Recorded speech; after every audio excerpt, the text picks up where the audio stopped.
Era uma época em que feitos banais andavam lado a lado de feitos extraordinários, como os altíssimos arranha-céus de Manhattan. A mais de 300 metros acima das avenidas de Nova York, operários destemidos construíam os últimos andares de uma das maravilhas do design da época, o edifício Chrysler, que foi durante um período o edifício mais alto do mundo. Ele foi construído por homens de profissão arriscada e o momento era perfeito para que se tornasse um símbolo dos loucos anos 20. Mas lá embaixo, na arena comercial das bolsas de valores de Wall Street, especuladores continuavam a comprar ações com um fervor que se tornou uma característica da época. Parecia haver uma certeza cega de que nada daria errado. Mas numa quinta-feira, no dia 24 de outubro de 1929, sem aviso prévio, a bolha estourou. Todos tentaram vender as ações que tinham. O pânico se alastrou e os preços caíram muito enquanto mais e mais investidores tentavam vender seus títulos. No fim daquele dia, o mercado de ações havia perdido 4 bilhões de dólares. E no fim de semana, a situação piorou. O povo andava desnorteado pelas ruas tentando entender as notícias. Muitos corretores que venderam suas ações na margem haviam feito empréstimos nos bancos. Os bancos começaram a exigir o pagamento dos empréstimos. Para pagar os bancos, os corretores cobraram as dívidas de seus clientes. E a única forma de os clientes conseguirem pagar aos corretores era vendendo suas ações a qualquer preço. Corretores e investidores tomados pelo pânico venderam mais de 16 milhões de ações em um dia, que ficou conhecido como a Terça-feira Negra. A queda das ações gerou um prejuízo de 14 bilhões de dólares. Houve raiva pelo modo como os negociantes jogavam com o dinheiro que não era deles. Trabalhadores comuns viram seus investimentos virarem pó. Nem os ricos e famosos foram poupados. Como consequência imediata da quebra da bolsa, aqueles que tinham economias depositadas em bancos correram para sacar seu dinheiro com medo de que ele se perdesse. Diante da corrida pelo dinheiro em espécie, incapazes de recuperar os empréstimos de especuladores falidos, os bancos foram forçados a fechar as portas e declarar falência. Muitos perderam as reservas de toda uma vida e não tinham outra fonte de recursos para enfrentar a crise. Sem conseguir os empréstimos bancários necessários para fugir da tormenta, as empresas foram forçadas a fechar e milhares de trabalhadores ficaram desempregados. Pais que perderam suas casas tinham um semblante torturado de homens que sentiam ter fracassado com suas famílias. They used to tell me I was building a dream with peace and glory ahead. Why should I be standing in line? Just waiting for bread. Once I built a tower up to the sun, brick and rivet and lime. Once I built a tower, now it's done. Brother, can you spare a dime? As reverberações do crash da bolsa se fizeram sentir em toda a economia mundial. Os bancos americanos que emprestaram dinheiro para a Europa para ajudar no processo do pós-guerra cobraram as dívidas numa tentativa de se manterem funcionando. A cobrança gerou uma crise financeira no exterior e os bancos americanos não conseguiram juntar o dinheiro necessário para sua própria recuperação. Como a miséria só aumentava, o presidente Hoover conclamou o homem mais rico dos Estados Unidos, John Rockefeller, o magnata do petróleo, na esperança de que suas palavras levantassem a autoconfiança abalada do país. These are days when many are discouraged. In the 93 years of my life, depressions have come and gone. Prosperity has always returned and will again. Hoover teimosamente insistiu que a maré ruim era temporária. Ele declarou em uma reunião oficial de negócios: os senhores chegaram 60 dias atrasados, a depressão terminou. A confiança do público no presidente diminuía.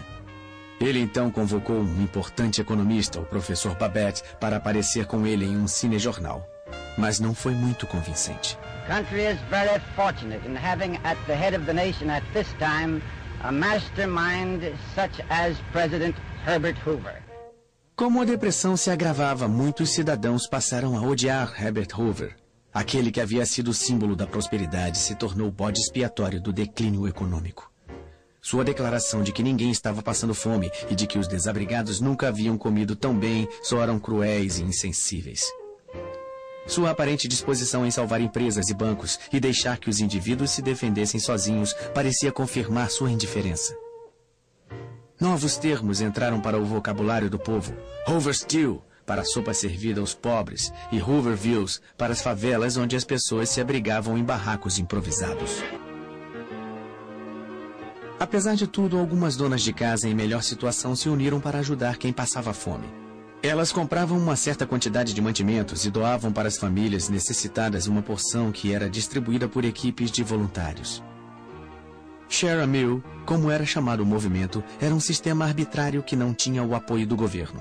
O presidente achava que não precisava de ajuda e estava certo de que a recuperação ocorreria em breve. Para dizer isso, ele convocou o economista Roger Babson. Everything indicates that general business has turned the corner. I go further and say that 1931 should offer the greatest opportunities of any year for a generation. A previsão estava terrivelmente enganada. O clima era um mau sinal de que tempos piores estavam por vir. As verdadeiras estatísticas contam sua história. Do auge da prosperidade em 1929 às profundezas da depressão em 1932, 9.000 bancos quebraram ou fecharam as portas. 100.000 empresas faliram. O produto interno bruto foi reduzido de 80 bilhões de dólares em 1929 à metade, 40 bilhões em 1932. O desemprego aumentou de 3,2% para 25%. Pelo menos 1 em cada 4 trabalhadores não tinha emprego. A violência cresceu nas cidades americanas. Grupos de cidadãos desempregados atacaram autoridades locais por falta de assistência do governo.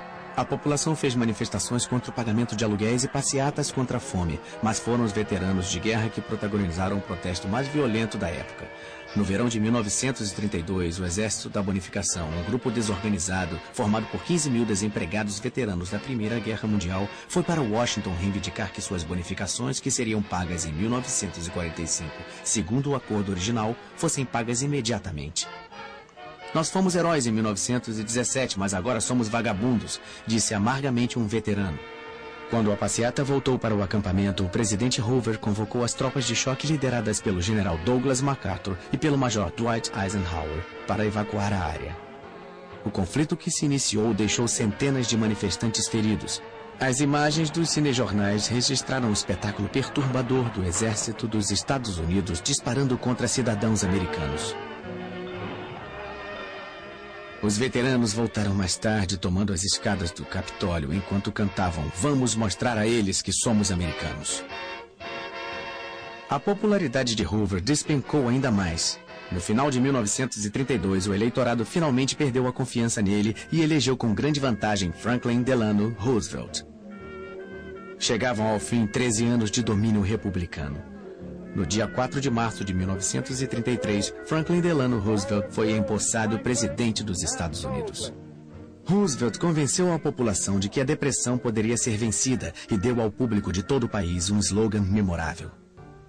Let me assert my firm belief that the only thing we have to fear is fear itself. There must be a strict supervision of all banking and credits and investments. There must be an end to speculation with other people's money. O primeiro ato do novo presidente foi tomar as rédeas do sistema bancário, que estava fora de controle. Ele fechou todos os bancos do país por 4 dias para que fosse realizada a análise de suas contas. Só puderam retornar suas atividades os bancos que tinham gerenciado corretamente suas contas e dispunham de suficiente dinheiro em espécie. No dia 12 de março, em sua primeira conversa ao pé da lareira, Roosevelt falou diretamente ao povo americano. Ele assegurou de que os bancos estavam seguros e não havia mais motivo para os cidadãos sacarem suas economias. Quando os bancos reabriram na semana seguinte, foi depositado mais dinheiro do que havia sido sacado anteriormente.